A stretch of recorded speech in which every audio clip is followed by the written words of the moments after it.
Welcome to my channel, Mathemania CBSE. We will be doing today the method of quadratic formula to solve the equations. In the previous lectures, we have done the method of factorization. We have one more method besides quadratic formula, but right now that method is not included in CBSE syllabus. So I'm also skipping that. So I'm directly coming to the quadratic formula. सबसे पहले standard form of the quadratic equation, we know we have discussed this also, the quadratic equation, which is ax square plus bx plus c is equals to 0. So this is the standard quadratic equation. अगर मुझे quadratic formula का method learn करना है तो सबसे पहले मुझे याद करना होगा डिस्क्रिमिनेंट, DISCRIMINANT. इन शॉर्ट इतना बड़ा हम लिखते हैं, इन शॉर्ट इसको हम कहते हैं डी. ठीक है, तो सबसे पहले क्वाड्रेटिक फॉर्मूला करने के लिए हमें याद करना होगा डिस्क्रिमिनेंट. डिस्क्रिमिनेंट क्या होता है? B square minus 4ac. This is the value of D. ठीक है, डिस्क्रिमिनेंट. ठीक है, this is the value of D. अगर अब b क्या है, a क्या है, c क्या है, ये समझना बहुत जरूरी है. जो b होता है वो हमेशा कोफिशिएंट ऑफ x होता है, जो a होता है वो हमेशा कोफिशिएंट ऑफ x स्क्वायर होता है, और जो c होता है वो कांस्टेंट होता है. So these are three things which we must know before finding d. Suppose हमारे पास एक इक्वेशन है 2x square plus x minus 528 is equals to 0. So इस इक्वेशन में अगर हमें a मालूम करना हो तो the value of a in this equation is 2. The value of b in this equation is 1. And the value of c in this equation is minus 528. तो किसी भी इक्वेशन में अगर हमें a, b और c मालूम करना है, so अब तक जो मैंने ये समझाया कि ABC क्या होते हैं और डिस्क्रिमिनेंट किसको कहते हैं. डिस्क्रिमिनेंट होता है b square minus 4ac. Now अब हम क्वाड्रेटिक फॉर्मूला समझते हैं कि क्वाड्रेटिक फॉर्मूला एग्जैक्टली होता क्या है. Quadratic formula is minus b plus minus root b square minus 4ac upon 2a. अभी मैंने बात की थी b स्क्वायर माइनस 4ac की, जिसको हमने कहा था डिस्क्रिमिनेंट. तो क्वाड्रेटिक फॉर्मूला निकालने से पहले, यूज करने से पहले हम d फाइंड आउट करते हैं, और उसके बाद जो ये वैल्यूज होती हैं, जो ये पूरा फॉर्मूला हम बता रहे हैं, ये जो वैल्यूज होती हैं ये x की वैल्यूज होती हैं. ठीक है, रूट्स होते हैं. So roots of the quadratic equation are given by this value. अच्छा, इसको अच्छे से समझने के लिए, बिकॉज अभी तो मैंने बता दिया, आपको तो कुछ बड़ी कंफ्यूजन हो रही होगी कि ये कैसे हुआ, तो अब हम इसी मेथड को एक क्वेश्चन में लगाते हैं, एक क्वेश्चन में हम अप्लाई करते हैं, तब आपको बहुत अच्छे से समझ में आ जाएगा.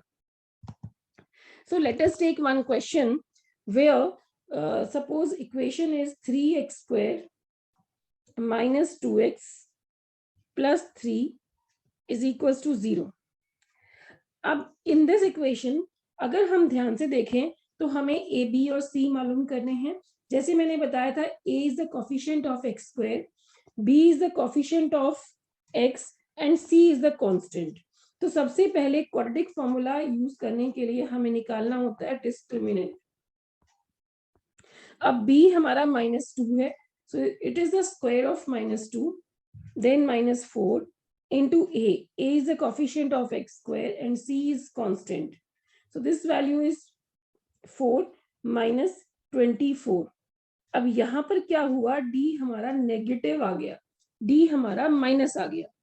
तो इस केस में जो हमारा आंसर है that will be not real roots, because d decides the nature of roots.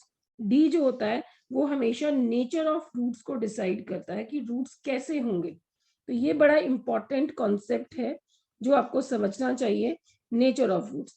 अगर डी हमने निकाला और अगर डी हमारा नेगेटिव आ गया तो हम स्ट्रेट अवे कह देंगे नो रियल रूट्स. और 10th क्लास में आपको रियल रूट्स अगर नहीं है तो आपको निकालने की जरूरत नहीं है। अगर जैसे इस केस में डी आपका नेगेटिव आ गया यानी लेस देन 0 आ गया, तो सिंपली आप कह देंगे कि इस इक्वेशन के कोई रियल रूट्स नहीं है, नो रियल रूट्स एग्जिस्ट। ठीक है, अगर आपने इतना कह दिया तो फिर आपको आगे सॉल्व करने की जरूरत इस इक्वेशन को नहीं है। लेकिन अगर आपने सॉल्व किया और डी आपका सपोज आपने सॉल्व किया और डी आपका एक पॉजिटिव वैल्यू आ गई, तो अगर डी पॉजिटिव वैल्यू आ गई तो रियल रूट्स होंगे और अलग अलग होंगे, तो उस केस में हम कहते हैं real and distinct roots, real and distinct roots. और अगर आपने डी निकाला और डी आपका 0 आ गया, बिकॉज देयर आर 3 सिचुएशंस, कोई भी वैल्यू निकालते हैं या तो वो नेगेटिव आएगी या वो 0 आएगी या वो पॉजिटिव आएगी। अगर नेगेटिव आई तो रियल रूट ही एग्जिस्ट नहीं कर रहे हैं, जैसे हमारी इस इक्वेशन में हुआ। और अगर पॉजिटिव आ गई तो हमारे रूट्स रियल होंगे और अलग अलग, डिस्टिंक्ट का मतलब होता है अलग अलग रूट्स होंगे। और अगर हमारा डी 0 आ गया तो इसका मतलब रूट्स हमारे रियल तो होंगे बट दोनों रूट्स इक्वल होंगे, real and equal roots. This is very important, real and equal roots. तो ये जो सिचुएशन होती है इससे हमें नेचर ऑफ रूट्स मालूम चलते हैं कि what is the nature exactly. तो I hope this condition is clear to you. तो इस कंडीशन को समझने के लिए हम एक स्टेटमेंट सम लेते हैं, साथ साथ हमारे स्टेटमेंट सम्स भी हमारे कवर हो जाएंगे। एग्जाम्पल है योर फ्रॉम योर एनसीईआरटी। इसमें 2 consecutive odd positive numbers we have to find out, sum of whose squares is 290। तो जो फाइंड करना होता है नॉर्मली हम उसी को एज्यूम करते हैं। तो हमने देखो ऑड पॉजिटिव नंबर्स हैं, तो let one number is x, other number is x plus 2। This is very important कि हमें 2 नंबर्स निकालने हैं और दोनों में से हमने एक नंबर को x मान लिया और दूसरे नंबर को हमने x प्लस 2 मान लिया। फिर उसने कहा कि सम ऑफ whose स्क्वायर्स इज 290, इन दोनों के स्क्वायर्स का सम। तो इसका स्क्वायर किया x स्क्वायर आ गया, इसका स्क्वायर किया x प्लस 2 का स्क्वायर आ गया, and this is equals to 290। Now अब हम इसको ओपन करेंगे तो x प्लस 2 का whole square x square plus 4x plus 4, ठीक है, बिकॉज a प्लस b का होल स्क्वायर हम जानते हैं this is a square plus 2ab plus b square होता है। So that is why this equation, ये इक्वेशन हमारी बन गई। ठीक है, यहां तक आई होप आपको क्लियर हो गया होगा। अब इसके बाद इस इक्वेशन को हम क्वाड्रेटिक फॉर्मूला से करेंगे। फैक्टराइजेशन मेथड हम लर्न कर चुके हैं, अब हम क्वाड्रेटिक फॉर्मूला से करते हैं। तो क्वाड्रेटिक फॉर्मूला के लिए जैसे मैंने कहा था, सबसे पहले आपको डी निकालना होगा। डी होता है बी स्क्वायर माइनस 4ac। अगर हम यहाँ पे देखें a इज 1, यहाँ पर देखें b इज 2 और यहाँ पर देखें c इज माइनस 143। ये सारी वैल्यूज हमने मालूम कर ली। अब हम इक्वेशन में जाते हैं, b की जगह वैल्यू रखते हैं 2 का square minus 4 into a is 1 into c minus 143। तो अब इसको 2 का स्क्वायर तो 4, ये जो माइनस और माइनस है इट बिकम्स प्लस, तो ये प्लस हो जाएगा। 4 into 43 it will B 572 and 572 plus 4 is 576।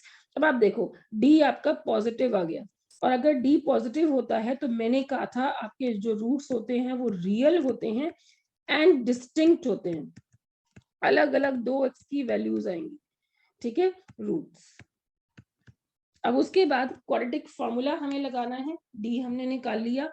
Quadratic formula x की वैल्यू निकालने के लिए फॉर्मूला होता है minus B plus minus root D upon में 2a। ये आपको लर्न करना होगा, इसको बाय हार्ट लर्न कर लीजिए, दिस इज वेरी इंपॉर्टेंट। इस फॉर्मूले से हमें x की वैल्यूज मिल जाएंगी। तो माइनस बी हमने माइनस लगाया, b की वैल्यू हमारे पास 2 है, हमने 2 रखा, प्लस माइनस लगाया, d की वैल्यू 576 है, तो सीधा हम ये टर्म लिख सकते हैं अपॉन में 2। 576 परफेक्ट स्क्वायर है 24 का, तो हमने यहाँ पे 24 ले लिया। अब इस बात को यहाँ पे समझना है कि प्लस माइनस का मतलब है कि एक रूट निकालने के लिए हम प्लस वैल्यू कंसिडर करेंगे और दूसरा रूट निकालने के लिए हम माइनस वैल्यू कंसिडर करेंगे, ठीक है। सो 24 माइनस 2 इज 22 अपॉन में 2 और minus 2 minus 24 is minus 26 upon में 2। तो 22 अपॉन 2 तो 11 हो गया, एक वैल्यू तो 11 आ गई, और माइनस 26 अपॉन 2 माइनस 13 हो गया। सो ये रूट्स आ गए। बट जो हमारा क्वेश्चन था उसने बोला था कॉन्जिक्यूटिव ऑड पॉजिटिव इंटीजर, इसका मतलब 13 value is not possible, this value is rejected, ठीक है। So one number x is 11, जो दूसरा नंबर है वो x प्लस 2 है, यानी 11 प्लस 2, दूसरा नंबर आ गया 13। This is the answer for this question. Let us take this question. This is also very important example of your NCERT, example 12. Here he says a rectangular park is to be designed. देखो, this is a rectangular park where we can see here. This is the rectangular park in the figure, whose breadth is 3 meter less than its length. This is very important कि जो breadth है वो length से 3 meter less है, ठीक है। तो अगर हमने लेंथ को, ब्रेड्थ को अगर हमने x मान लिया, सपोज, बिकॉज जो क्वेश्चन में उसने कहा है उसके अकॉर्डिंग चलेंगे, ब्रेड 3 मीटर लेस है, तो हमने क्या किया, ब्रेड्थ को हमने x मान लिया, ब्रेड छोटी है, ठीक है, 3 मीटर छोटी है, तो लेंथ बड़ी होगी, तो लेंथ कितनी बड़ी होगी, 3 मीटर, क्योंकि उसने पहले ही का डिफरेंस है। तो हमने क्या किया, जो ब्रेड्थ है उसको हमने x ले लिया और जो लेंथ है उसको हमने x प्लस 3 ले लिया, ठीक है। ये बात आपको समझ आ गई होगी। फिर उसने बोला कि the area of is to be 4 square metre more, जो ये रेक्टेंगुलर पार्क है इसका एरिया 4 स्क्वायर मीटर ज्यादा है, किससे, then the park that has already being made in the shape of isosceles triangle. पहले रेक्टेंगल था, अब हमने क्या किया, एक पार्क के ऊपर, यहाँ पे एक पार्क का पोर्शन है आइसोलेस ट्राइंगल में है, ठीक है, और इसका जो बेस है वो breadth of the rectangular park है, मतलब ब्रेड्थ के ऊपर इसका बेस बना हुआ है। तो ये चीज समझने वाली है कि रेक्टेंगल की लेंथ पर नहीं है, वो उसकी बेस पर जो है वो ट्राइंगल की एक साइड है। एंड ऑल्टीट्यूड का मतलब आप जानते होंगे कि हाइट होता है, सो ऑल्टीट्यूड इस पार्क का 12 मीटर है और ब्रेड्थ के ऊपर, ब्रेड्थ इसका बेस है, find its length and breadth. तो क्वेश्चन मैंने समझाने की कोशिश की है। अब हमने मान लिया कि ब्रेड्थ हमारी x है, लेंथ हमारी x प्लस 3 है। नाउ अब उसने कहा कि एरिया ऑफ दिस पार्क, मतलब जो आपका रेक्टेंगुलर पार्क है, तो एरिया ऑफ रेक्टेंगुलर पार्क हमें पता है लेंथ इंटू ब्रेड्थ होता है, तो इसका एरिया ये हो जाएगा x इंटू एक्स प्लस 3। अब उसने बोला कि area is 4 square meter more than the area of park। तो इसका मतलब उसने कहा कि x into x plus 3 is 4 metre more, यानी ये वाला एरिया पहले ही ज्यादा है, दूसरे एरिया में अगर मैं 4 ऐड कर दूंगी तो दोनों एरियाज इक्वल हो जाएंगे। तो जो ज्यादा होता है ना उसमें ऐड नहीं करना, जो कम है उसमें ऐड करना है 4। तो हमने 4 किया। अब ट्राइंगल का area half into base into height होता है, हाफ इंटू बेस, हाफ हो गया, बेस आपका x हो गया, height is given 12, so it is half into base into height. ये हमारी इक्वेशन है। अब इस इक्वेशन को हम सॉल्व करेंगे।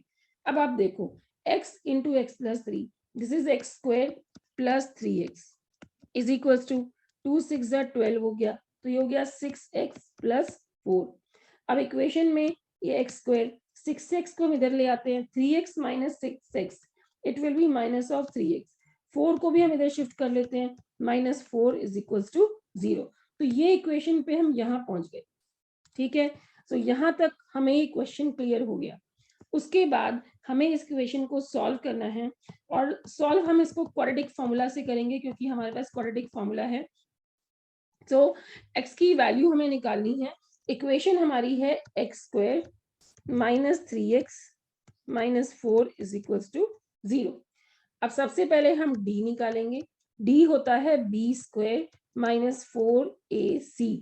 अब b यहाँ पर माइनस 3 है, तो माइनस 3 का स्क्वायर, x का कोफिशिएंट होता है b, माइनस 4, a 1 है क्योंकि x का कोफिशिएंट होता है, और c आपका माइनस 4 है, so this will be 9 minus minus हो जाएगा प्लस 16, दिस इज 25। अब डी आपका पॉजिटिव आ गया, ये बात ध्यान से सुनो और इसको अप्लाई करना क्वेश्चंस जब करोगे। डी पॉजिटिव आ गया तो इसका मतलब आपके रियल एंड डिस्टिंक्ट रूट्स हैं, यानी दो आंसर आएंगे और दोनों अलग अलग आएंगे। ठीक है, अब इसमें आपका जो डी आया, अब क्वाड्रेटिक फॉर्मूला क्या होता है, x is equals to minus B plus minus under root D upon में 2a। ठीक है, अब जो b है माइनस b है, b आपका -3 है, तो माइनस माइनस क्या हो गया plus, plus minus root D 25 है अपॉन में 2 है, रूट 25 को हम 5 कहते हैं। ठीक है, तो ये 3 प्लस माइनस 5/2 हो गया। अब जब ये दो रूट्स हैं, इसमें एक बार तो 3 + 5/2 होगा, दूसरी बार 3 - 5/2 होगा। 3 + 5 मतलब 8/2 मतलब 4 आ गया, 3 - 5 मतलब -2, -2/2 मतलब -1 आ गया। So your answer will be 4 और -1। ठीक है, अब -1 तो रिजेक्ट हो जाएगा क्योंकि कोई भी ब्रेड जो है माइनस नहीं हो सकती है, इसका मतलब जो ब्रेड है वो आपकी 4 आ गई। ठीक है, और जो लेंथ है वो सिर्फ 3 ज्यादा है, हमें पता है, तो length will be 7 metre. With this question is clear. Now example 13 है, ये आप कर सकते हो क्योंकि अब हमने बहुत सारे क्वेश्चंस किए हैं क्वाड्रेटिक फार्मूला से, तो ये सिंपल क्वेश्चन है क्वाड्रेटिक फार्मूला से, ये सिंपल क्वेश्चन है क्वाड्रेटिक फार्मूला से। यहाँ पे रूट्स इन्वॉल्व है, सो बी केयरफुल, रूट्स में भी कोई दिक्कत नहीं आती है।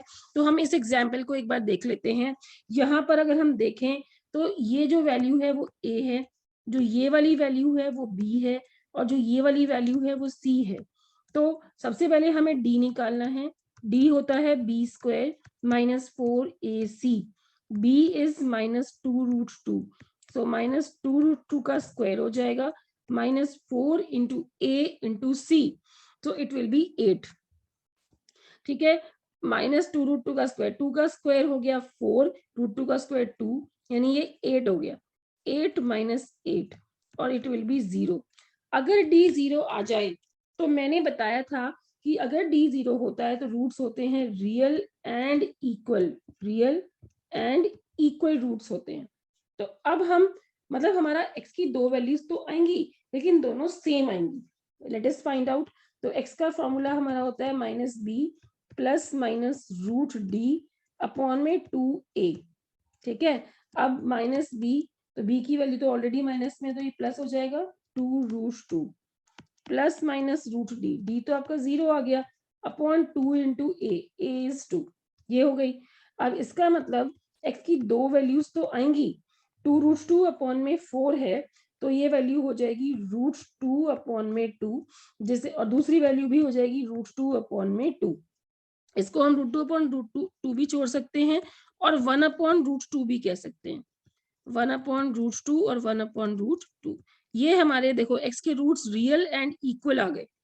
तो इसको हमने 1 अपॉन √2 क्यों कहा, ये समझने की जरूरत है, बिकॉज जो 2 होता है वो √2 का स्क्वायर होता है, तो एक √2 और एक √2 कट गया, तो ये 1 अपॉन √2 आ गया। ठीक है, अब एक एग्जाम्पल और देखिए। A motor boat who speed is 18 km/h in still water, मतलब मोटर बोट की स्पीड दी हुई है 18 km/h। ठीक है, टेक्स 1 आवर मोर, उसको 1 घंटा ज्यादा लगता है to go 24 kilometre upstream, 24 kilometre upstream जाने में उसको 1 घंटा ज्यादा लगता है then to return downstream to the same spot. Find the speed of the stream, आपको स्ट्रीम की स्पीड निकालनी है। सो इसमें हम क्या करते हैं, let the speed of stream x km/h ले लिया, जो निकालना है हमने वही एज्यूम कर लिया। अब अपस्ट्रीम में स्पीड हमेशा माइनस होती है और डाउनस्ट्रीम में स्पीड हमेशा प्लस होती है। ऑलवेज रिमेंबर, अपस्ट्रीम में स्पीड हमेशा क्या होती है, माइनस, और डाउनस्ट्रीम में हमेशा स्पीड क्या होती है, plus. This is very very very very important, इसको आपने याद रखना है क्वेश्चंस में। अब किसमें से क्या माइनस होता है वो देखिए। देखो ये जो है ना, ये किसकी स्पीड है, ये स्पीड है बोट की, है ना, मोटर बोट की स्पीड है ये। तो इसका मतलब ये ऑब्जेक्ट, कोई भी ऑब्जेक्ट हो उसकी स्पीड, ऑब्जेक्ट हो सकता है बोट, ऑब्जेक्ट हो सकता है कोई पर्सन, ऑब्जेक्ट हो सकती है कोई बस, कोई एरोप्लेन, कुछ भी हो सकता है। तो ऑब्जेक्ट पहले आएगा, और जो ये एक्स है ये स्ट्रीम की स्पीड है, मतलब जो बहाव है, ठीक है, एयर भी हो सकती है, ये वाटर स्ट्रीम भी हो सकती है। सो हमेशा ऑब्जेक्ट माइनस स्ट्रीम होगा, ठीक है। डाउन स्ट्रीम में तो फर्क नहीं पड़ता क्योंकि उसमें तो प्लस है, लेकिन अप स्ट्रीम में ध्यान रखिएगा, speed of object minus speed of current, speed of stream, speed of air, whatever is there, ठीक है। अब हम क्वेश्चन में जाते हैं। क्वेश्चन में एक बहुत इंपॉर्टेंट चीज इन क्वेश्चन में याद रखिए, जो टाइम होता है वो होता है डिस्टेंस अपॉन में स्पीड। टाइम हमेशा होता है डिस्टेंस अपॉन में स्पीड, ये चीज आप ध्यान रखिएगा। उसके बाद उसने बोला टाइम डिफरेंस 1 आवर है अपस्ट्रीम का और डाउनस्ट्रीम का। डिस्टेंस हमें क्वेश्चन में दिया हुआ है, क्वेश्चन में डिस्टेंस दिया हुआ है 24 kilometre is the distance given. Time difference is also given, it is 1 hour, time difference भी गिवन है। तो टाइम डिफरेंस तो हमें मालूम है कि टाइम डिफरेंस तो 1 हो गया, ठीक है, डिस्टेंस 24 हो गया, ठीक है। अब दोनों टाइम को माइनस करना है और वो 1 के इक्वल हो गया, अपस्ट्रीम का टाइम और डाउनस्ट्रीम का टाइम, ठीक है। अब उसको कहाँ पे ज्यादा टाइम लग रहा है, कहाँ पे कम टाइम लग रहा है, ज्यादा टाइम में से कम टाइम को माइनस करना है, ठीक है। अब हम क्या करेंगे, 24 अपॉन 18 माइनस एक्स और 18 प्लस एक्स, तो ये हो जाएगा 24 अपॉन, उसने कहा ना कि यहाँ पर motor boat who speed is 18 kilometre per hour in still water takes 1 hour more to go 24 kilometre hour downstream, मतलब डाउनस्ट्रीम में ज्यादा टाइम लग रहा है, अपस्ट्रीम में उसको ज्यादा टाइम लग रहा है, ठीक है। तो इसमें क्या करते हैं, अपस्ट्रीम की स्पीड में से डाउनस्ट्रीम की स्पीड को माइनस कर, जब ज्यादा टाइम लग रहा है जहां पर, उसमें से उसको माइनस कर देते हैं, then you will get your answer. So let us now solve this equation which is formed here. This equation is formed 24 upon 18 minus x minus 24 upon 18 plus x is equals to 1. अब इसको solve करने का best option मैं आपको बताती हूँ। आप 24 यहाँ पर कॉमन ले लीजिए and this is 1 upon 18 minus X minus 1 upon 18 plus X is equal to 1। 24 हमारा हो गया कॉमन, अब यहाँ पर हो जाएगा 18 minus x into 18 plus x, ठीक है।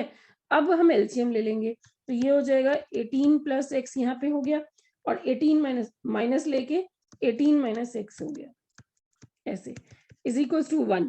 अब हम इसको खोल लेते हैं, तो ये हो जाएगा 18 plus x minus 18 plus x upon में 18 माइनस एक्स और 18 plus x is equals to 1. 18 cancel हो गए, so this is 24 into 2x which is 48x and this is 18 square minus x square, ठीक है। तो हमारी इक्वेशन बन जाएगी, अब इक्वेशन हमारी क्या हो जाएगी, x square plus 48x minus 18 का स्क्वायर होता है 324 इज इक्वल टू 0। अब ये इक्वेशन बन गई, इसको क्वाड्रेटिक फॉर्मूला से आप सॉल्व कर सकते हैं, दिस वी हैव डिस्कस्ड और यहाँ पर सॉल्व भी है, so I am not solving it. तो आपको आई होप समझ आ गया होगा ये question. Now we have to solve these equations by the quadratic formula, completing the square. As I already told you, this is not the part of the syllabus now CBSE, so we are using this only quadratic formula. There are 4 questions, let us take them one by one. अगर हम first part लें, देखो यहाँ पर ये जो 2 है ये a हो गया और जो -7 है वो b हो गया और जो ये वैल्यू ये c हो गई। सबसे पहले तो ABC मालूम किया करो, उसके बाद आप d निकाल लीजिए। d हमारा हो जाएगा यहाँ पर b स्क्वायर माइनस 4ac, ये हमारा d हो गया, ठीक है। अब हम क्या करेंगे, b का स्क्वायर लेंगे, सो इट इज -7 का स्क्वायर, ठीक है, -4 into a into c, so it will be 49 24 and the difference is 25। अब ये तो पॉजिटिव आ गया, इसका मतलब रूट्स कैसे हो गए, रूट्स हो गए रियल एंड डिस्टिंक्ट, रूट्स हमारे हो गए रियल एंड डिस्टिंक्ट। अब इसमें हमें x निकालना है, x का formula quadratic formula -b plus minus root b upon में 2a। अब माइनस b -7 है और माइनस पहले से है तो माइनस माइनस हो गया plus, root d is 25 upon में 2 into a is 2, so this value is 7 plus minus 5 upon में 4, तो 7 प्लस 5 मतलब 12 अपॉन में 4, 7 माइनस 5 मतलब 2 अपॉन में 4, तो जो हमारी x की वैल्यूज आई हैं वो आई हैं 3 और half. These are the values of x.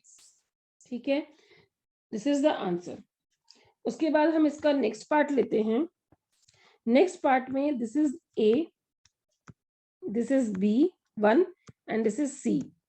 तो सबसे पहले हम d निकालेंगे. d हो जाएगा b square minus 4ac. b का स्क्वायर यानी 1 माइनस 4 इंटू 2 इंटू माइनस 4. सो ये हो जाएगा 1 और ये हो जाएगा plus 32. So this value is 33. d is positive, इसका मतलब हो गए रियल एंड डिस्टिंक्ट रूट्स. अगर d पॉजिटिव आए तो रूट्स होते हैं रियल एंड डिस्टिंक्ट. अब हम x निकालेंगे. x होता है minus b plus minus root d upon में 2a. So minus b plus minus root d upon में 2a. तो जो b है वो हमारा 1 है. So it is minus 1 plus minus root 33 upon में 2 into a. a is 2, so which is 4. तो x के हमारे दो रूट्स हो गए. एक तो माइनस 1 प्लस रूट 33 अपॉन में 4 हो गया और दूसरा माइनस 1 माइनस रूट 33 अपॉन में 4 हो गया. सो this is the answer. Now third part. Here a is 4, b is 4 root 3 and c is 3. सबसे पहले हम d निकालते हैं. d होता है b square minus 4ac. b is 4 root 3. हम इसका स्क्वायर ले लेते हैं. Minus 4 into 4 into 3. So it is 48 and this is also 48. तो d comes out to be 0. ठीक है. 4 रूट 3 का स्क्वायर आई थिंक समझ आ गया होगा. 4 का स्क्वायर 16, रूट 3 का स्क्वायर 3, 16 इंटू 3 48. अब हमें x निकालना है. x होता है minus b plus minus root d upon में 2a. ये हमारा x होता है. सो अब हम x में जाएंगे. माइनस b, देखो b मेरे क्वेश्चन में 4 रूट 3 है, so it will be minus 4 root 3 plus minus root d. जो d है वो 0 आया है और अपॉन में 2 into a. a is 4. So this is minus 4 root 3 upon में 8. ठीक है. और दूसरा रूट भी सेम आएगा क्योंकि d 0 है तो रूट्स हमारे होते हैं real and equal. 0 implies real and equal roots. This is very important. So it is minus root 3 upon में 2 and this is also minus root 3 upon में 2. Real and equal roots. Now fourth part.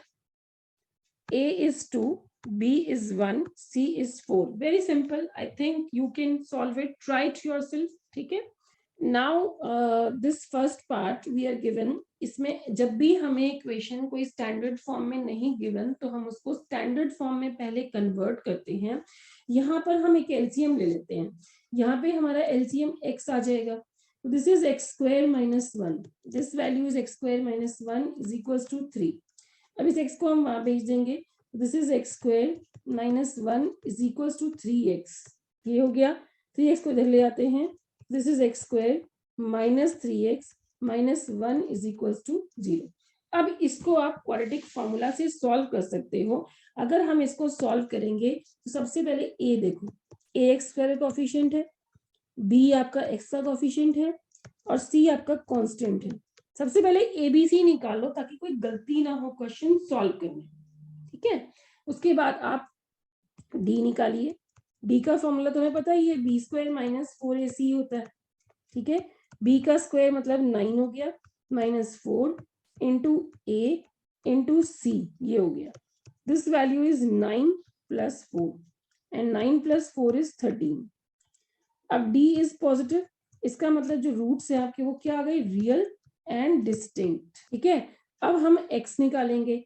x का formula होता है minus b plus minus root d upon में 2a. This is the formula. अब हम क्या करेंगे?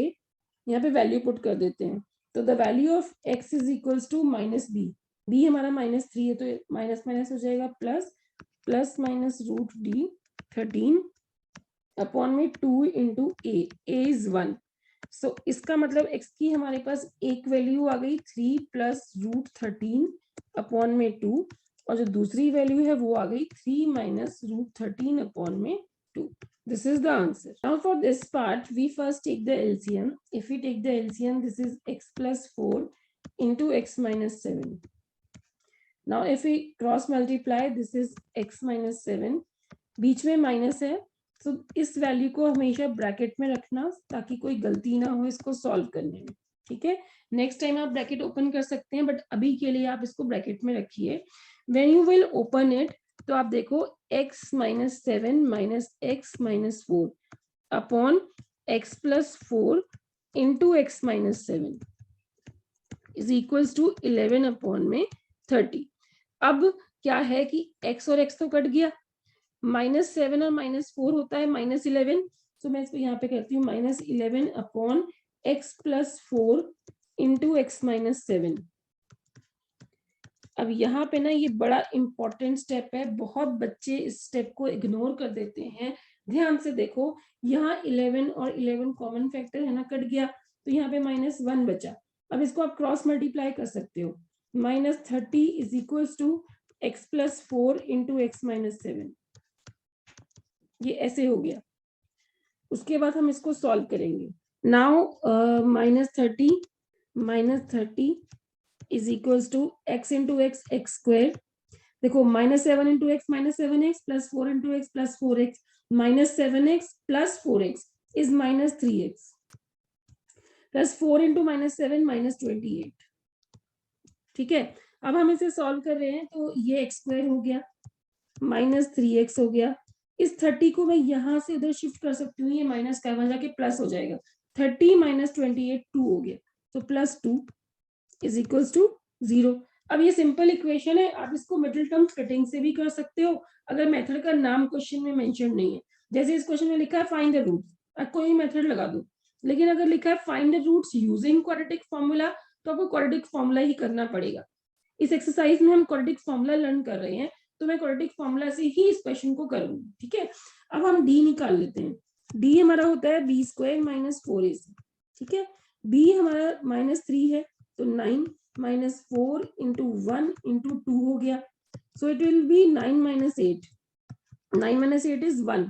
ठीक है, बड़े आराम से हमारा डी 1 आ गया, विच इज पॉजिटिव. तो आपके रूट्स क्या हो गए? रूट्स आपके हो गए रियल एंड डिस्टिंक्ट.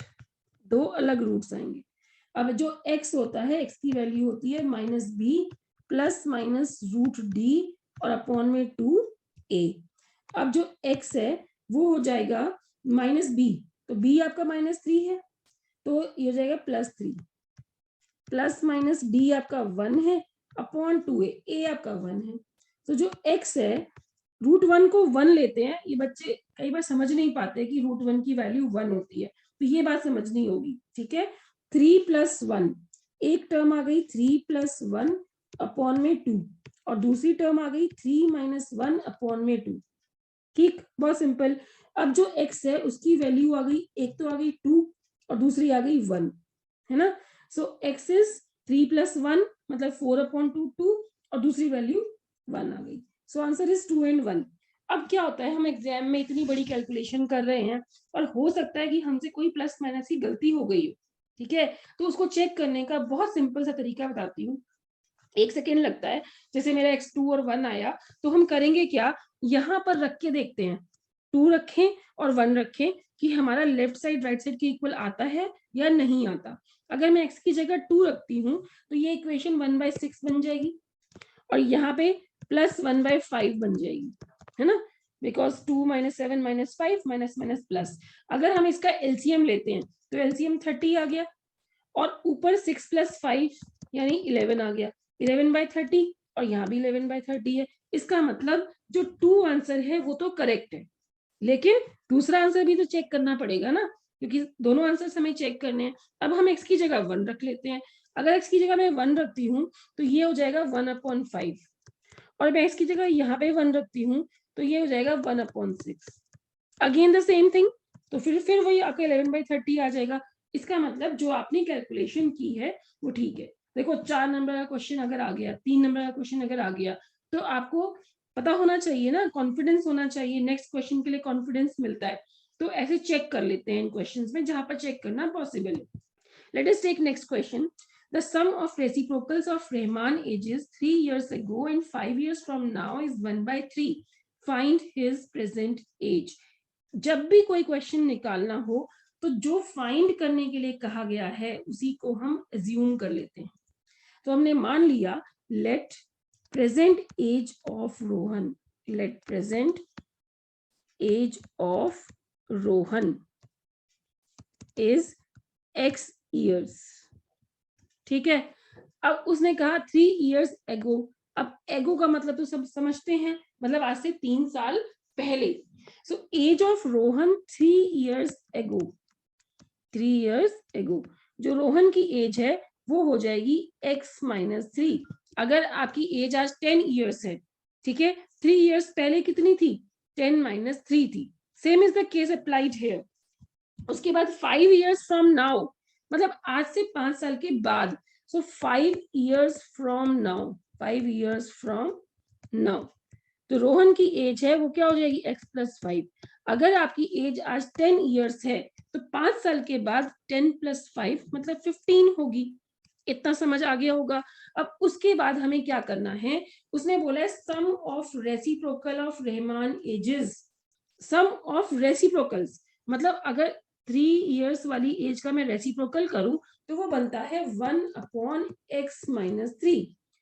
और 5 साल के बाद की एज का अगर मैं रेसिप्रोकल करूं, क्योंकि इसने बोला सम ऑफ रेसिप्रोकल्स, दोनों का हम रेसिप्रोकल करते हैं, ठीक है, is 1/3। This reciprocal some is also given, this is given 1/3। ठीक है, अब आगे चलते हैं। अब इसको सॉल्व करने के लिए हमें एलसीएम लेना पड़ेगा। LCM is x-3 into x+5 and this is equals to 1/3।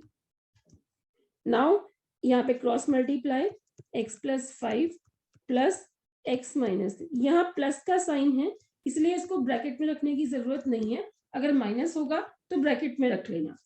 So this is 2x+2 upon, इसको मल्टीप्लाई कर लेते हैं, x² plus 2x minus 15 upon में 1/3। अब इसको हम क्रॉस मल्टीप्लाई कर लेंगे, this will be 6x plus 6 is equals to x² plus 2x minus 15। so equation बनेगी x², 6x को वहां भेजेंगे -4x, -6 को वहां भेजेंगे तो -21 is equals to 0। अब इसमें हम d निकाल लेते हैं, d होता है b² minus 4ac। so this is 16 minus 4 into minus 21. This is 16 plus this is 84.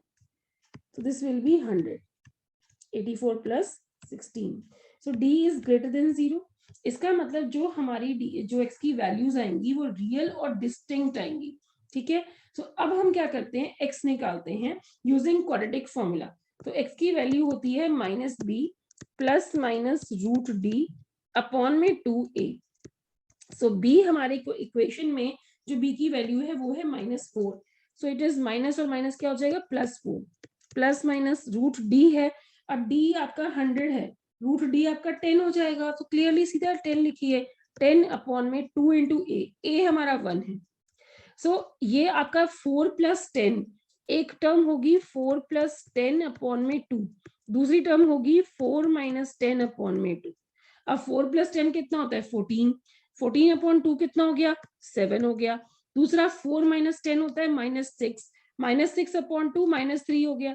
अब आप खुद ही सोचो किसी की एज माइनस में हो सकती है, नहीं हो सकती है, इसका मतलब this term is rejected. You will mention here that this is rejected.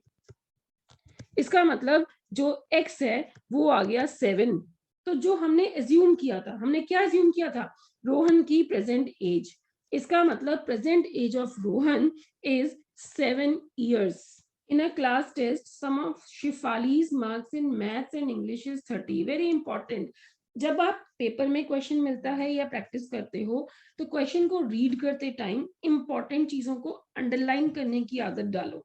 ठीक है, तो आपने ये देख लिया कि शेफाली के मैथ्स और इंग्लिश में जो मार्क्स हैं उनका सम 30 है। ठीक है, अगर उसको मैथ्स में उसने कहा had she got 2 more marks in maths and 3 marks less in English, अगर मैथ्स में 2 नंबर और मिल जाते, 3 नंबर इंग्लिश में कम मिल जाते, तो क्या होता? तो उसके जो मार्क्स का प्रोडक्ट है वो 210 होता। मार्क्स का प्रोडक्ट कितना होता? 210। अब उसने बोला find her marks in 2 subjects. तो यहां पर ये इंपॉर्टेंट है कि जो निकालना है उसी को एज्यूम कर लीजिए। तो जो निकालना है हम उसी को जब एज्यूम करेंगे तो हम accordingly let Shifali's marks in maths be x, English be 30 - x।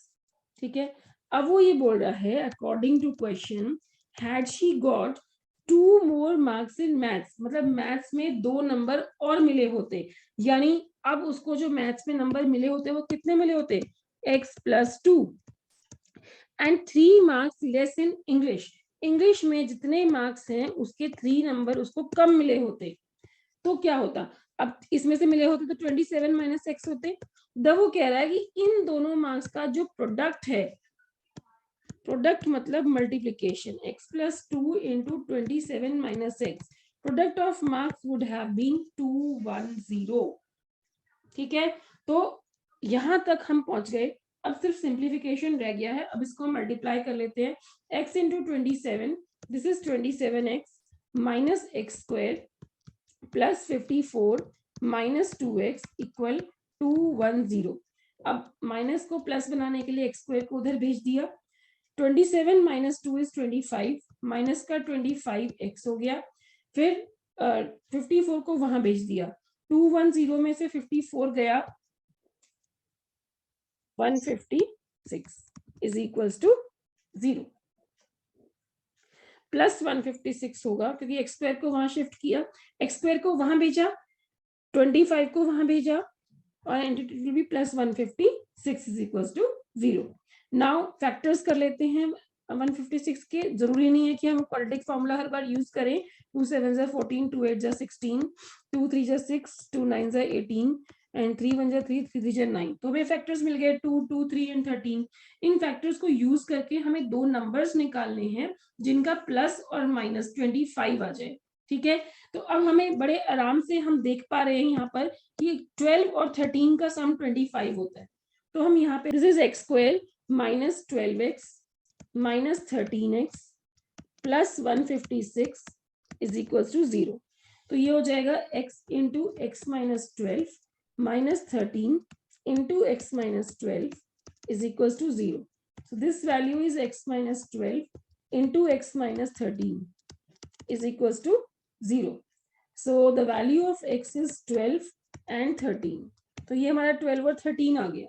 तो इसका मतलब अगर उसके मैथ्स में 12 मार्क्स हैं तो इंग्लिश में कितने हो जाएंगे? तो if her marks in maths is 12, अगर उसके मैथ्स में 12 मार्क्स आते हैं तो इंग्लिश में उसके 30 - 12 आएंगे, मतलब 18 मार्क्स आएंगे। और अगर उसके मैथ्स में 13 मार्क्स आते हैं, क्योंकि 2 वैल्यूज आई हैं, तो इंग्लिश में उसके 30 - 13 आएंगे। ठीक है, 30 - 13 विल बी 17, तो इसके 17 मार्क्स आएंगे। सो this is the situation. Now in this question the diagonal of a rectangular field is 60 meter more than the shorter side. The longer side diagonal, देखो अगर रेक्टेंगुलर फील्ड हमने ले लिया, अब वो ये कह रहा है कि डायगोनल जो है शॉर्टर साइड से 60 ज्यादा है, तो हम इसको x + 60 ले लेंगे। Longer side is 30 metre more than the shorter side, longer side आपकी 30 हो गई ज्यादा। Find the sides of the field, देखो हर साइड का रिलेशन इसने शॉर्टर साइड से लिया है, तो हम इसमें क्या करते हैं, शॉर्टर साइड को एज्यूम कर लेते हैं, let the shorter side be x। सो हम इसमें एज्यूम कर लेते हैं, this is question number 6, let shorter side be x metre, क्योंकि उसने कहा कि डायगोनल जो है वो x + 60 है, शॉर्टर से 60 ज्यादा है, और ये x + 30 है, and this is rectangle. So according to question, Pythagoras theorem हमें क्या कहती है? पाइथागोरस थ्योरम ये कहती है हाइपोटेन्यूज का स्क्वायर, जो हाइपोटेन्यूज है x प्लस 60, इसका square is equal to perpendicular square plus base square, x plus 30 का स्क्वायर। ठीक है, नाउ a प्लस b का whole square, a square plus b square plus 2ab is equals to x square plus x square plus 900 plus 60x. Now x square cancels. So this is x square plus 60 minus 120 is minus 60x. 900 minus 3600 is 2700. Now अब हम क्या करते हैं, इसको factorisation method ज्यादा easy है। 2700 के factors निकाल ले। 27 के फैक्टर्स होते हैं 3, 3, 3 और 100 के फैक्टर्स होते हैं 2 और 5, 2 और 5। मतलब इसको इस तरीके से ब्रेक कर लिया, 27, 10 और 10। 27 के 3 और 3 और 3 हो गए, 10 के फैक्टर्स 2 और 5 हो गए, एंड इस 10 के फैक्टर्स 2 और 5 हो गए। Now we have these factors 9 और 10, 90 हो गए, और इधर से 3 और 10, 30 हो गए। 90 और 30 का डिफरेंस 60 होता है। So we have x square minus 90x plus 30x minus 2700 is equal to 0। इन दोनों में से हम x कॉमन ले लेते हैं, x इंटू एक्स माइनस 90, और यहाँ पर हम 30 कॉमन ले लेते हैं, this is x minus 90, this is equal to 0। So this value is x minus 90 into x plus 30। तो यहाँ से x की एक वैल्यू 90 आ जाएगी, दूसरी वैल्यू माइनस 30 आ जाएगी। तो कोई भी लेंथ माइनस में नहीं हो सकती है, ये तो हमें पता ही है, तो हम इसको हम रिजेक्ट कर सकते हैं। इस लेंथ को हमने रिजेक्ट कर दिया, माइनस 30 इज रिजेक्टेड। तो x की वैल्यू 90 आ गई। इसका मतलब जो शॉर्टर लेंथ है वो 90 आ गई, क्योंकि शॉर्टर साइड ही उसने हमें बोली थी, शॉर्टर साइड इज 90 मीटर। ठीक है, अकॉर्डिंगली जो दूसरी साइड है उसकी वो 90 प्लस 30 वो 120 मीटर आ जाएगी, जो लॉन्गर साइड है वो 120 मीटर आ जाएगी। Let us now take next question. The difference of squares of two numbers, the difference of squares of two numbers is 180। The square of smaller number is 8 times the larger number, find the two numbers. ठीक है, सो यहाँ पर हमें क्या दिया हुआ है, here let the numbers be x and y। So x को हमने बड़ा नंबर एज्यूम कर लिया, क्योंकि दो नंबर्स हैं तो कोई तो बड़ा होगा, और उसने आगे डिफरेंस की बात की है, तो डिफरेंस में बड़े नंबर में से छोटे नंबर का स्क्वायर माइनस करना है, तो इसलिए हमें स्पेसिफाई करना पड़ेगा। तो हमने मान लिया कि x square minus y square 180 आ गया। ठीक है, फिर उसने बोला स्क्वायर ऑफ स्मॉलर, स्मॉलर तो y है, square of smaller is 8 times the larger. अब हमने क्या किया, सेकेंड इक्वेशन से वाई स्क्वायर की वैल्यू फर्स्ट इक्वेशन में पुट कर दी। तो वाई स्क्वायर तो 8x है, तो it is x square minus 8x minus 180 is equal to 0। अब मिडिल टर्म स्प्लिटिंग कर ली हमने, 180 के फैक्टर्स होंगे 18 और 10, ये हमारे फैक्टर्स आ गए। अब इन दोनों में से हमने कॉमन ले लिया, तो x इंटू एक्स माइनस 18, यहाँ पे 10 कॉमन है, 10 into x minus 18 is equal to 0। This is x minus 18 and this is x plus 10। So x की वैल्यू 18 और माइनस 10 हमने रिजेक्ट कर दिया क्योंकि ये नेगेटिव नंबर है। अब हम सेकेंड इक्वेशन में जाएंगे और y की वैल्यू पुट कर, x की वैल्यू पुट कर देंगे। फिर यहाँ पर y स्क्वायर है, हमें y चाहिए, तो हमने क्या किया, दोनों साइड का स्क्वायर रूट ले लिया। ठीक है, दोनों साइड का हमने स्क्वायर रूट ले लिया। उससे क्या हुआ कि y की जब स्क्वायर रूट लेंगे तो y की वैल्यू 12 आ गई। ठीक है, 8 के फैक्टर्स लिए 3, 2 आ गए, 18 के फैक्टर्स लिए 3 इंटू 3 इंटू 2 आ गए, पेयर्स पेयर्स करके जब बाहर निकाला, एक 2 का पेयर, एक और 2 का पेयर, एक 3 का पेयर, तो वो 12 आ गया। सो नंबर्स आ गए 18 and 12। Here in this question we have to find speed of the train. So let the speed of train is x kilometer per hour. ठीक है, distance is 360 kilometer. Train travels 360 kilometer at a uniform speed. If the speed had been 5 kilometer per hour more, मतलब 5 kilometre speed ज्यादा होती है, तो पहले अगर x है तो अब जो स्पीड आएगी वो x plus 5 आ जाएगी। It would have taken 1 hour less for the journey. इस जर्नी का जो टाइम है वो 1 hour less. Speed of train is x kilometre per our.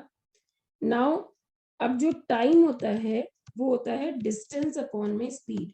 अभी हमने क्वेश्चन में देखा दोनों का जो टाइम जर्नी का डिफरेंस है वो 1 hour है।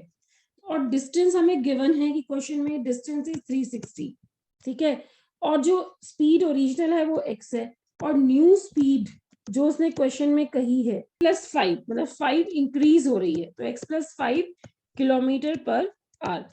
अब दोनों टाइम में जो हमें, अगर दोनों सिचुएशंस में टाइम निकालना है, वो होता है डिस्टेंस अपॉन में स्पीड। अब दोनों स्पीड में डिस्टेंस तो सेम है, 360 और 360, दोनों को -b करना है। अब अगर स्पीड बढ़ गई तो नेचुरली टाइम तो कम हो जाएगा, यानी कम वाले टाइम को हम बाद में रखेंगे और ज्यादा वाले टाइम को हम पहले रखेंगे। This is very important situation. हमने यहाँ पर लिया है time is equal to distance upon में स्पीड, यहाँ पर भी लिया है time is equal to distance upon में speed. Time difference is given 1 hour in the question itself, ठीक है, ज्यादा टाइम में से कम टाइम को हमने माइनस कर दिया। We have used this formula. Now 360 is common. So this value is 1 upon x minus 1 upon x plus 5 is equals to 1. So ये हो जाएगा 360. अब यहाँ पर हमने LCM ले लिया x into x plus 5. तो क्रॉस मल्टीप्लाई कर देंगे x plus 5 minus x, ऐसे। तो ये हो जाएगा 360, x तो कट गया, इंटू में 5 is equals to x square plus 5x हो जाएगा। तो this value is x square plus 5x minus 360 into में 5 इज इक्वल्स टू 0। अब हम इसकी मिडिल टर्म स्प्लिटिंग करते हैं। फैक्टर्स ऑफ 360 और and 5 we will take 360 and 5 के फैक्टर्स लेंगे। पहले 5 आ गया, 360 के 60 जो 10 है उसके फैक्टर्स 2 और 5 आ गए, 36 के फैक्टर्स 6 और 6 आ गए, 2 and 3 हो गए, ठीक है। अब एक 5 फैक्टर है, एक 3 है, 15 3 are 45, एक तो 45 हो गया। जो बाकी बचे हुए फैक्टर्स हैं हमारे वो हो गए 5 into 2 into 2 into 2, ठीक है, that will be 40। And 45 and 40 का डिफरेंस हमें समझ आता ही है कि 5 है, तो हमारी स्प्लिटिंग बन गई। तो अब हम इसमें क्या करते हैं, x square plus 45x minus 40x minus 360 into में 5 इज इक्वल टू 0। इन दोनों में x कॉमन है, तो x इंटू एक्स प्लस 45, इन दोनों में माइनस 40 कॉमन है, so it is x plus 45 is equals to 0. Now x plus 45 दोनों में कॉमन है, x plus 45 कॉमन हो गया इंटू x माइनस 40। तो x की दो वैल्यूज आ गई, एक वैल्यू 40 आ गई, दूसरी वैल्यू -45। -45 कभी स्पीड नहीं हो सकती, so this value is rejected. So speed of train is 40 km/h. That is the answer. Now question number 9. In this question we have two taps together fill the tank in 9 3/8 hours. Two water taps हैं जो tank को 9 3/8 hours में fill करती हैं। जो larger diameter की tap है वो 10 hours कम लेती है than the smaller tap. Find the time in which each tap can separately fill the tank. अब हमें टाइम निकालना है। हम मान लेते हैं let smaller tap fill tank in x hours. Therefore जो larger tap होगी, therefore larger tap fill tank in x minus 10, because larger tap जो है 10 hours कम ले रही है, ठीक है। ये समझना बहुत जरूरी है इस क्वेश्चन में। उसके बाद अब x hours में स्मॉलर टैप ने पूरा टैंक फिल किया, तो 1 hour में कितना किया है ना, तो हम यहाँ पर इसमें ऐसे लिखते हैं portion of tank filled by smaller tap in 1 hour is 1 by x. Similarly, portion of tank filled by larger tap in 1 hour is 1 upon x minus 10. ये बात समझनी है कि जब पूरा टैंक x hours में भर रहा है तो 1 hour में 1 by x भरेगा, बट जो हमारी टैप्स हैं वो चल रही हैं 9 3/8 hours। जो टैप्स हमारी चल रही हैं वो 9 3/8 मतलब 75/8 hours चल रही हैं, ठीक है।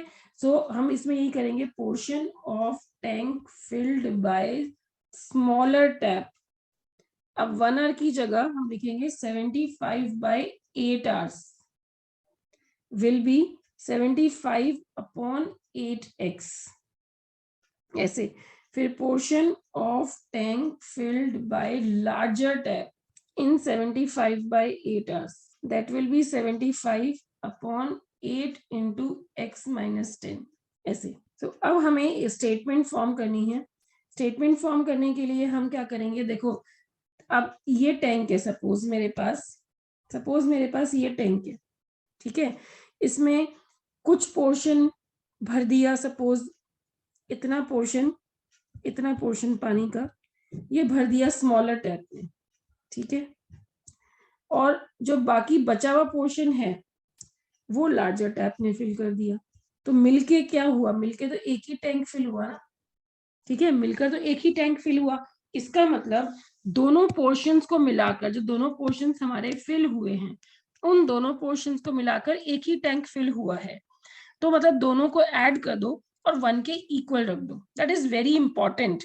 75/8x 75/8x plus 75/8 into x minus 10, this is equals to 1। अब 75/8 तो कॉमन है, 75/8 हमने कॉमन ले लिया, तो ये हो गया 1/x plus 1/x minus 10, this is equals to 1। इसको वहां ले जाके रेसिप्रोकल भी कर सकते हैं। यहाँ पे एलसीएम ले लीजिए, x इंटू एक्स माइनस 10, तो ये हो जाएगा x माइनस 10 प्लस में x, this is equals to 8/75, ठीक है। x प्लस x होता है 2x, this value is 2x minus 10 upon x square minus 10x is equals to 8/75, ठीक है। अब इसको हम क्रॉस मल्टीप्लाई कर लेते हैं। 75 इंटू 2 होता है 150x minus 750 is equals to 8x square minus 80x, ये हो गया। अब हम क्या करेंगे, ये हो जाएगा 8x स्क्वायर माइनस 80 और माइनस 150, सो ये हो जाएगा माइनस का 230x plus 750 is equals to 0। अब इस इक्वेशन को हमने सॉल्व करना है, चाहे हम मिडिल टर्म स्प्लिटिंग से कर दें, चाहे हम क्वाड्रेटिक फॉर्मूला से कर दें। इसमें हमें 2 कॉमन दिखाई दे रहा है, तो 2 से हम इक्वेशन को डिवाइड कर देते हैं। The equation will become 4x square minus 115x plus 375 is equals to 0। Now अब हम इसको देखें तो ये हो जाएगा 25 और 4 100, इन सब फैक्टर्स को लेके ये 100 हो जाएगा और ये 15 हो जाएगा, तो 100 और 15 115 होता है।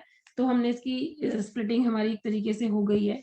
तो हम इसको क्या करते हैं, ये हो जाएगा 4x square minus 100x minus 15x plus 375 is equals to 0। अब इसमें 4x कॉमन ले सकते हैं, तो ये हो जाएगा x माइनस 25 माइनस 15 कॉमन ले सकते हैं, x minus 25 is equals to 0. So this implies x minus 25 into 4x minus 15, ये हो गया, is equals to 0।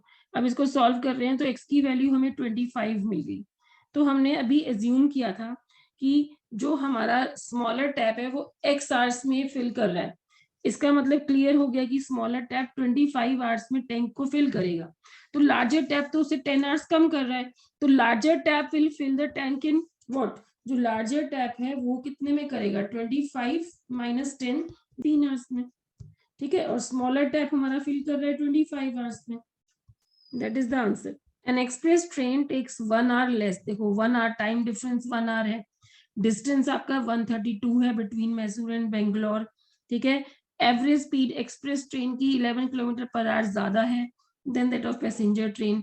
Find the average speed of 2 train, आपको 2 ट्रेन की एवरेज स्पीड निकालनी है, ठीक है। तो हम इसमें क्या करते हैं, so let average speed of express train is x kilometre per our, passenger train is x है। टाइम जो होता है वो डिस्टेंस अपॉन स्पीड होता है, डिस्टेंस हमें 132 दिया हुआ है, ठीक है।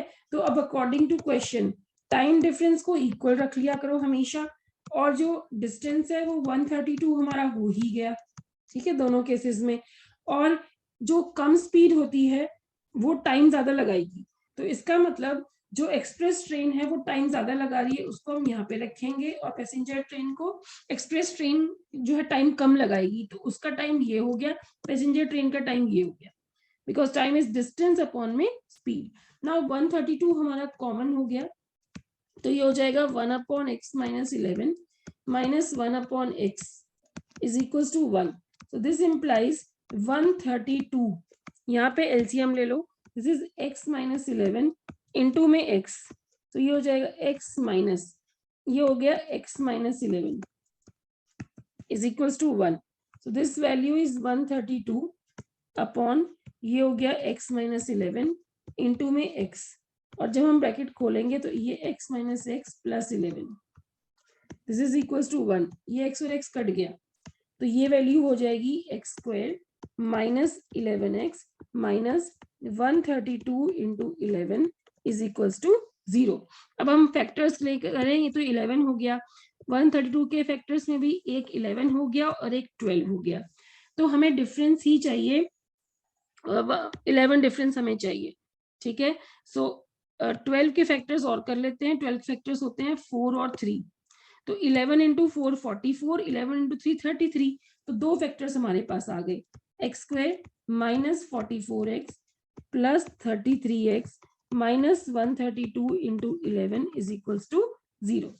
अब यहाँ पर इन दोनों में x कॉमन है, तो x इंटू एक्स माइनस 44, यहाँ पर 33 कॉमन है, तो इंटू एक्स माइनस 44, तो ये हो जाएगा x minus 44 into x plus 33 is equals to 0.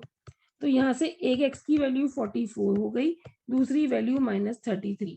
अब जो स्पीड है जो माइनस है वो रिजेक्ट हो जाएगी स्पीड, तो हमारी जो x की वैल्यू है वो क्या हो गई, 44 वैल्यू हो गई, 44 किलोमीटर पर आवर. तो ये एक्सप्रेस ट्रेन की स्पीड आ गई विच इज 44. अगर पैसेंजर ट्रेन की स्पीड निकालनी है तो वो 11 कम कर दीजिए, so that will be 33 kilometer per hour. This is the answer. In this question, the sum of areas of two squares is 468. Difference of their perimeters is 24. Find the sides of two squares. So according to the question we have read just now, हमने sides of squares मान लिया x and y.